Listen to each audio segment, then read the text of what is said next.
For years, the iPhone SE was the perfect budget option in Apple's lineup. A small, powerful, and affordable iPhone that gave budget-conscious users a way to get flagship-level performance without the premium price tag. But now it's gone. Instead of giving us the long-rumored SE4, Apple introduced the iPhone 16e, a device that officially replaces the SE lineup and signals a major shift in Apple's approach to budget iPhones. So what happened? How did Apple go from making a compact, cost-friendly iPhone to quietly phasing it out?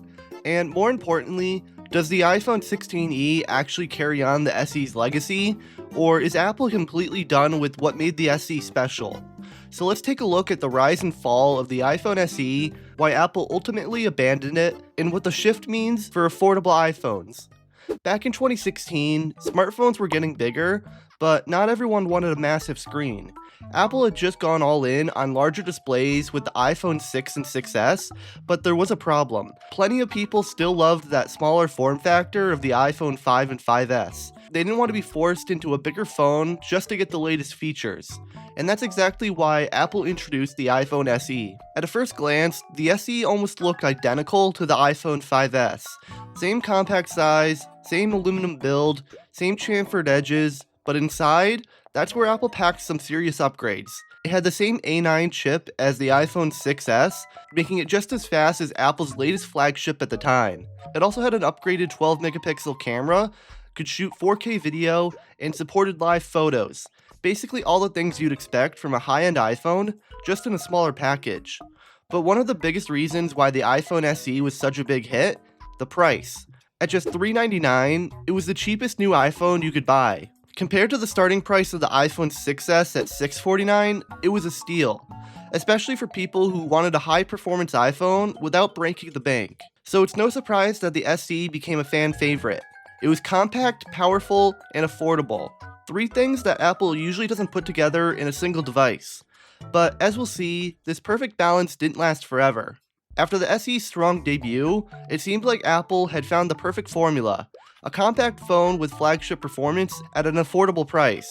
But instead of keeping that momentum going, Apple seemingly forgot about the SE for years.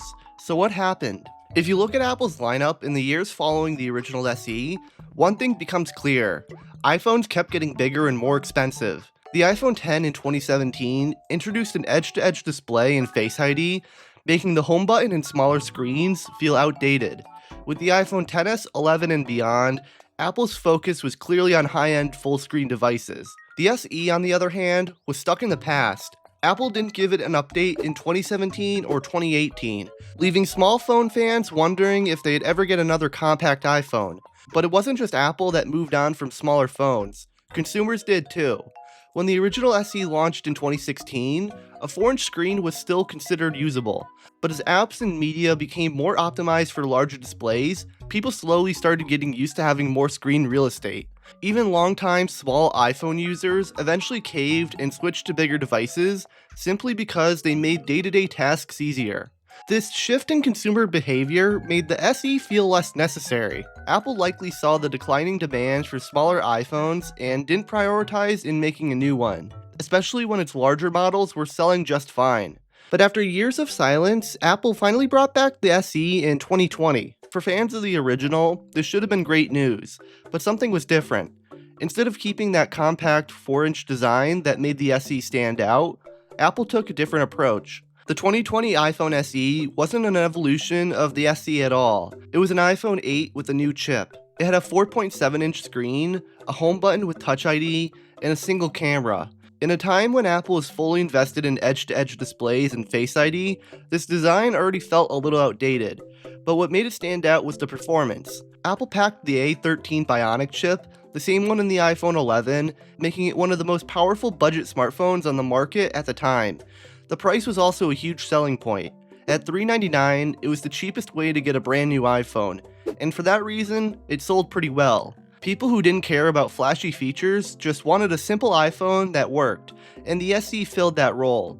Then came the iPhone SE in 2022, and suddenly things weren't as exciting. Apple once again reused the iPhone 8 design, this time with an A15 Bionic chip from the iPhone 13. But the problem was that the rest of the smartphone industry had moved forward, and the SE was starting to feel like it had been left behind. The chunky bezels, the single camera, and the old design weren't as easy to ignore this time, and with the price creeping up to $429, it didn't feel like the steal it once was. It also didn't help that Apple had been experimenting with other small phones around the same time.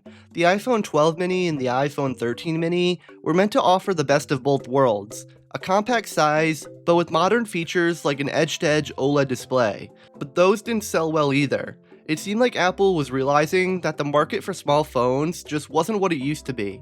People had gotten used to larger screens, and the demand for tiny phones wasn't strong enough to keep making them. With the sales of the 2022 SE underwhelming and the mini lineup failing to take off, Apple's budget phone strategy started to shift.